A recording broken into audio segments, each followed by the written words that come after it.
बहुत स्वागत है दोस्तों आपका एक नए वीडियो में। एनसीईआरटी 6th क्लास के जो कॉन्सेप्ट थे हम लोगों ने पढ़ लिए हैं पिछले वीडियो में, और आपको अगर चाहिए तो प्लेलिस्ट में जाके इस चैनल को सब्सक्राइब करते हुए देख सकते हैं। आज हम लोग 6th क्लास के जितने भी क्वेश्चंस बन सकते हैं, पीवाईक्यूज हो हैं, उन सब को इस वीडियो में कंप्लीट करने वाले हैं एमसीक्यू फॉर्मेट में। ठीक है, कुछ सवाल आए हैं, कुछ अलग से बने हुए हैं, तो सारी चीजें हम एक साथ देख लेंगे। इसमें पीवाईक्यूज भी हैं। ठीक है, तो प्रारंभिक कथन क्या, कब, कहाँ, कैसे हैं, ये हमारे चैप्टर का नाम है दोस्तों। और सबसे पहला सवाल है कि आखेट का अर्थ क्या होता है।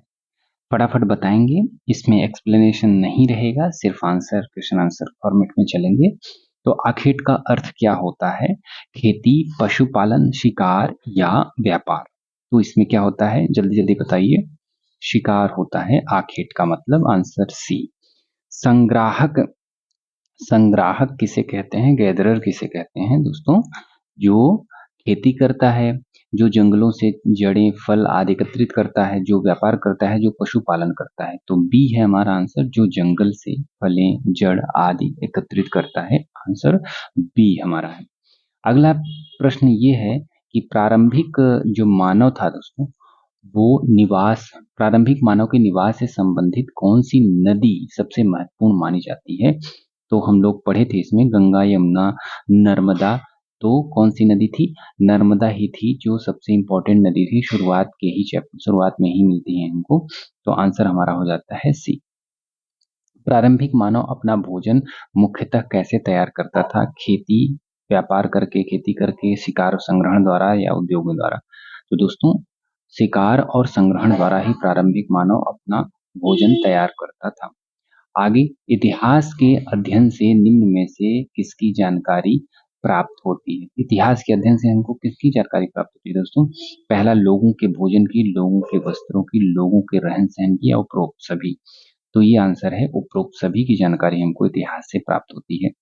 अगला है, अतीत के बारे में जानकारी प्राप्त करने का प्रमुख स्रोत क्या हो सकता है? पहला, ऐसे व्यक्ति की स्मृति जिसने उस समय को देखा हो। हाँ, ये हो सकता है, लेकिन अगला भी पढ़ते हैं। केवल इंटरनेट बिल्कुल नहीं, केवल टेलीविजन बिल्कुल नहीं, केवल रेडियो बिल्कुल नहीं। तो पहला आंसर हमारा सही हो जाएगा। मानचित्र में किस नदी की पहचान करने के लिए कहा गया है? तो उसमें मानचित्र में शुरुआत में किस नदी की पहचान करने के लिए, हालांकि ये सवाल नहीं बनना चाहिए, लेकिन फिर भी नर्मदा नदी हम लोग सबसे पहले पढ़ते थे।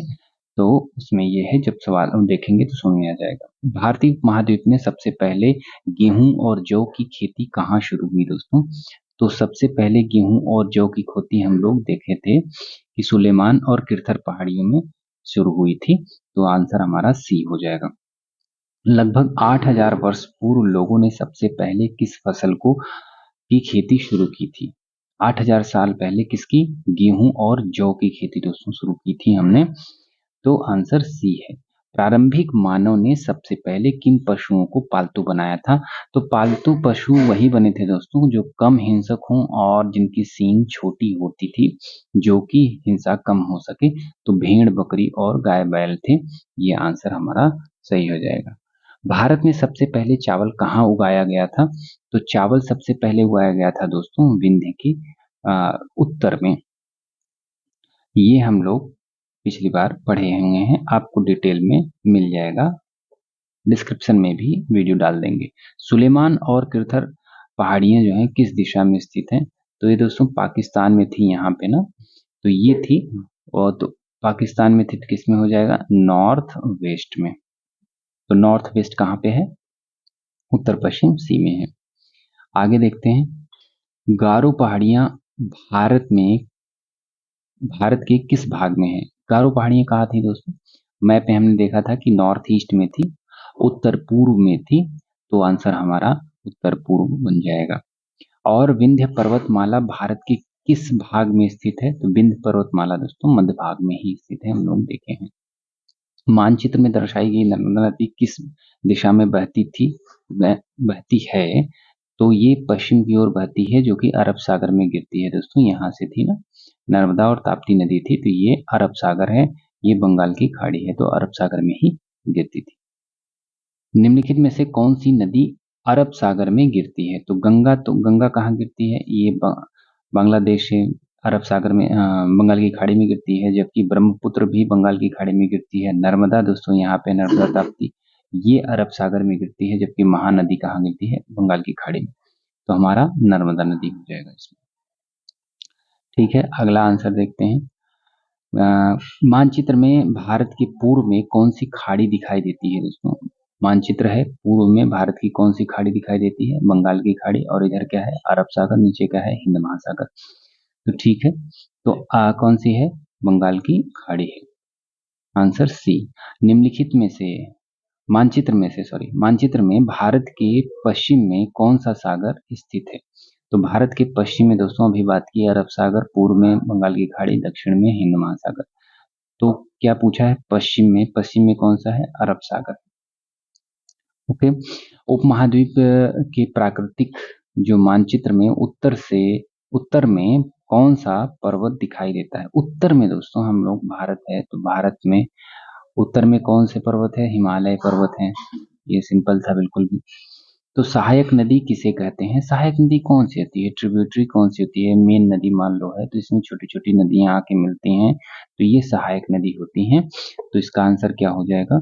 ये हो जाएगा जो एक बड़ी नदी में मिल जाती है, तो आंसर यही हो जाएगा। सिंधु नदी के किनारे प्रारंभिक नगरों का विकास लगभग कितने वर्ष पहले हुआ? तो ये 4700 वर्ष पहले हुआ। हम लोगों ने डिटेल में देखा है इसको। गंगा नदी है, और साथ में गंगा नदी भी थी। गंगा और उसकी सहायक नदियों के किनारे नगरों का विकास कितने वर्ष पहले हुआ? तो मगध की बात आती है तो 2500 वर्ष पहले होता है। गंगा के दक्षिण में स्थित प्राचीन राज्य कौन सा था? तो ये था मगध। आंसर दिख जा रहा है, रुक जाओ आराम से करते हैं। ठीक है, तो प्राचीन मगध वर्तमान में किस राज्य में स्थित है, ये बताइए। तो ये है बिहार राज्य में स्थित है। आगे, दक्षिण भारत में निम्नलिखित में से कौन सा देश शामिल है? तो दक्षिण एशिया है, तो नेपाल, भूटान, श्रीलंका, ये उपरोक्त सभी दक्षिण एशिया में सब आते हैं दोस्तों। आंसर डी हो जाएगा।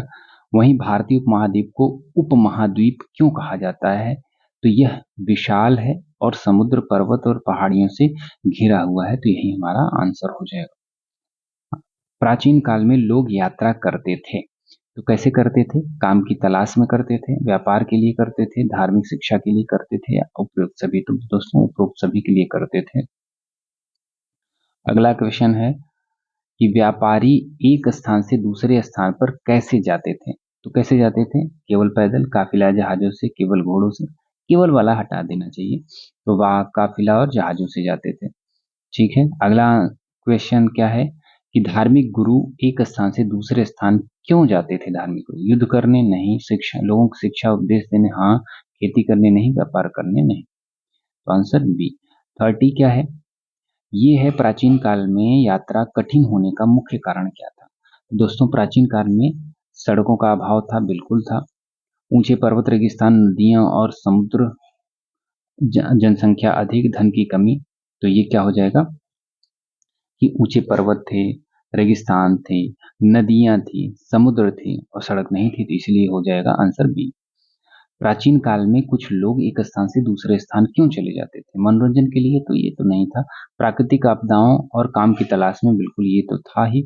सी आंसर देते हैं। खेल प्रतियोगिता के लिए? बिल्कुल नहीं। चुनाव के लिए? नहीं। तो बी आंसर हमारा सही है। इंडिया शब्द किस शब्द से निकला है? तो इंडिया शब्द इंडस या सिंधु से निकला हुआ है। और संस्कृत में इंडस नदी को क्या कहा जाता है? तो संस्कृत में इंडस नदी को सिंधु नदी कहा जाता है। आगे देखते हैं।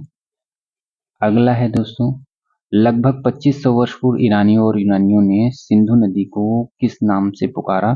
तो सिंधु को हिंदू या इंडस नदी से नाम से पुकारा था। अगला देखते हैं, ईरानियों और यूनानियों ने सिंधु नदी के पूर्व में स्थित भूभाग को क्या कहा? ईरानियों और यूनानियों ने सिंधु नदी के पूर्व में स्थित भूभाग को क्या कहा? तो क्या कहा था?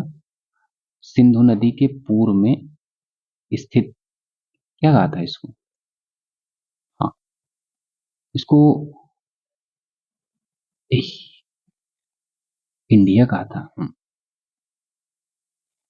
थोड़ी कंफ्यूजन हो गई थी दोस्तों। भारत नाम का उल्लेख सबसे पहले किस ग्रंथ में मिला है? भारत नाम का उल्लेख सबसे पहले ऋग्वेद में मिलता है। भारत शब्द का प्रयोग प्रारंभ में किसके लिए किया जाता था?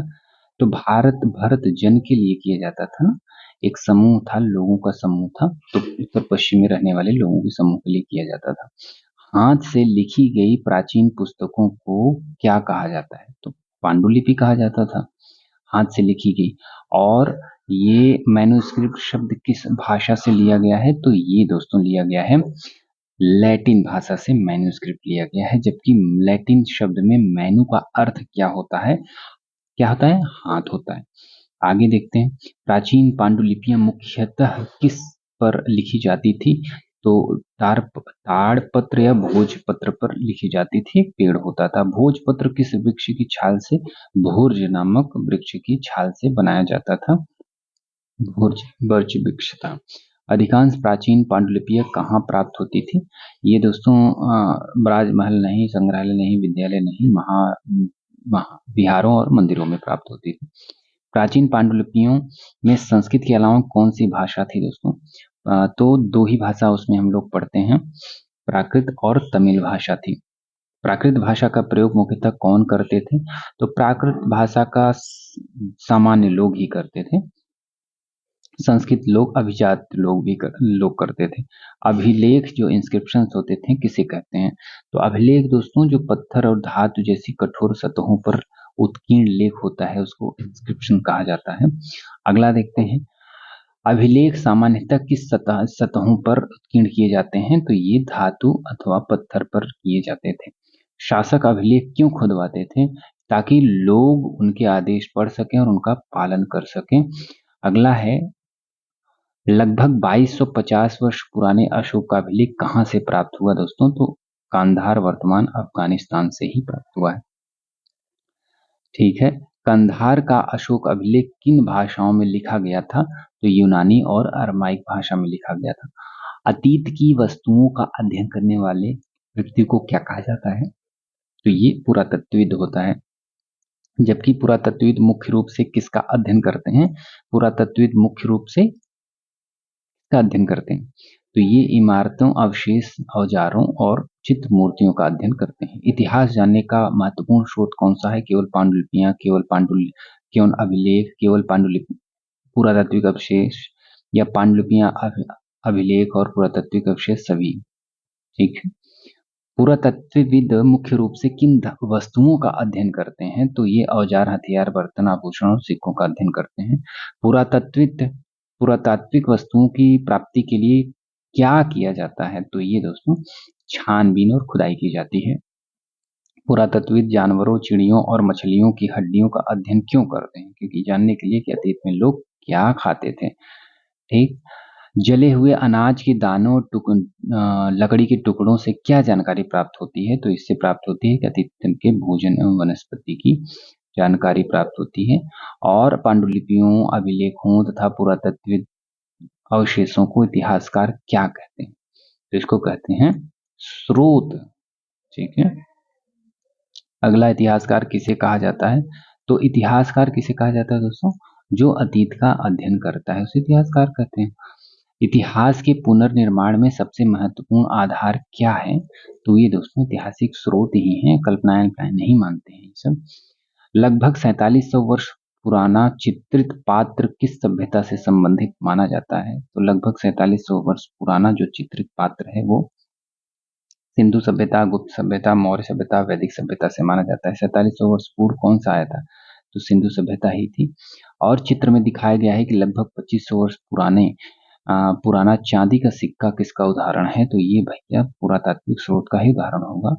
इतिहासकार अतीत को जानने के लिए स्रोतों का उपयोग किस प्रकार करते थे? तो मनोरंजन के लिए नहीं, अतीत के पुनर्निर्माण के लिए। हाँ, केवल काट दिया करो अतीत का पुनर्निर्माण के लिए। तो इसमें बी आंसर सही है। अतीत शब्द का प्रयोग इस अध्याय में बहुत बहुवचन हमारे अतीत में क्यों प्रयोग किया गया? क्योंकि अतीत बहुत लंबा है? नहीं, क्योंकि कई राजा, क्योंकि कई देश, नहीं, क्योंकि लोगों के समूहों के अलग अलग समूहों के लोगों के लिए अतीत अलग अलग मायने रखते हैं। बिल्कुल। निम्नलिखित में से किसका जीवन राजाओं के जीवन से भिन्न था? तो दोस्तों पशुपालक और कृषक का जीवन राजाओं से भिन्न था। प्राचीन काल में शासकों के बारे में अधिक जानकारी क्यों मिलती है? क्योंकि वे अपनी विजय और कार्यों का लेखा जोखा रखते थे, जबकि आम आदमी नहीं रखता था। सामान्य लोगों शिकारी, संग्राहक, कृषक आदि के जीवन की जानकारी मुख्यतः किसकी सहायता से मिलती है? किसकी सहायता से मिलती है? तो ये दोस्तों पुरातात्विक साक्ष्यों से ही मिलती है। ठीक है। वर्तमान में वर्षों की गणना किसके जन्म के आधार पर करते हैं? ईसा मसीह के आधार पर करते हैं, उनके जन्म के बाद एडी और उनके पहले बीसी। ईसा मसीह के जन्म के पहले की तिथियों को क्या कहा जाता है? ईसा पूर्व।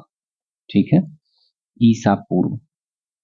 2000 ईसवी का अर्थ क्या है कि ईसा मसीह जन्म के 2000 पहले नहीं, 2000 के बाद ईसवी हो जाएगा।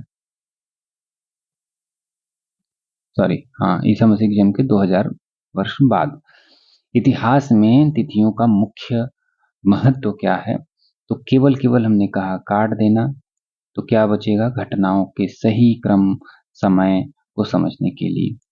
72 बीसी का अर्थ क्या होता है? बीसी मतलब बिफोर क्राइस्ट। बिफोर क्राइस्ट कहाँ पे है? ये है ईसा पूर्व। ठीक। एडी का पूर्व रूप क्या है? एनो डोमिनी है। और क्या है? सीई का पूर्ण रूप क्या है? कॉमन एरा है। बीसीई बिफोर कॉमन एरा है। बिफोर कॉमन एरा कहाँ है इसमें? ये है। और क्या है? बीसी के स्थान पर आजकल किस शब्द का प्रयोग किया जाता है? बीसी के स्थान पर सीई शब्द का बीसीई बिफोर कॉमन एरा का प्रयोग किया जाता है। एडी के स्थान पर आजकल कौन सा प्रयोग किया जाता है? एडी मतलब होता है कॉमन एरा, एनो डोमिनी, जो कि ईसा मसीह के बाद का है। बीपी का अर्थ क्या है? बीपी मतलब बिफोर प्रेजेंट, वर्तमान से पहले का। आगे देखते हैं। वर्तमान समय में विश्व के अधिकांश देशों में तिथियां लिखने के लिए किस प्रणाली का प्रयोग किया जाता था? तो कॉमन एरा, बीसी या सीई, बीसीई प्रणाली। भारतीय उपमहाद्वीप में कृषि का आरंभ लगभग कब हुआ? तो ये लगभग 8000 वर्ष पूर्व हुआ। सिंधु सभ्यता के प्रथम नगरों का विकास लगभग कब हुआ? तो ये होता है दोस्तों 4700 वर्ष पूर्व। वहीं गंगा घाटी के नगरों और मगध के बड़े राज्यों का विकास कब होता है? तो ये होता है, गंगा घाटी जब आ गई तो 2500 वर्ष पूर्व हो जाएगा। ठीक है। निम्नलिखित में से सबसे प्राचीन घटना कौन सी है? तो ये है कृषि का आरंभ, क्योंकि इसमें सिंधु बाद में आता है, मगध बाद में आता है, वर्तमान काल बाद में आता है। निम्नलिखित घटनाओं का सही काल क्रम, क्रोनोलॉजी सही सेट करिए। तो क्या हो जाएगा? पहले कृषि ही आई, फिर सिंधु सभ्यता आती है, फिर मगध राज्य बनता है। ठीक है, 3 ही पूछा गया है, ये आंसर सही है। तो इस तरीके से दोस्तों 84 क्वेश्चन हम लोगों ने कंप्लीट कर लिए चैप्टर फर्स्ट से। ठीक है, तो इस और अगला वीडियो जो होगा वो चैप्टर सेकंड का कॉन्सेप्ट होगा दोस्तों। उसके बाद हम लोग MCQ करेंगे या PYQ, दोनों मिक्स करके कर लेंगे। तो चैनल सब्सक्राइब जरूर कर लीजिए, थोड़ा बहुत भी अगर मैं सफल आपके लिए रहा हो तो। मिलते हैं दोस्तों अगले वीडियो में, तब तक के लिए धन्यवाद।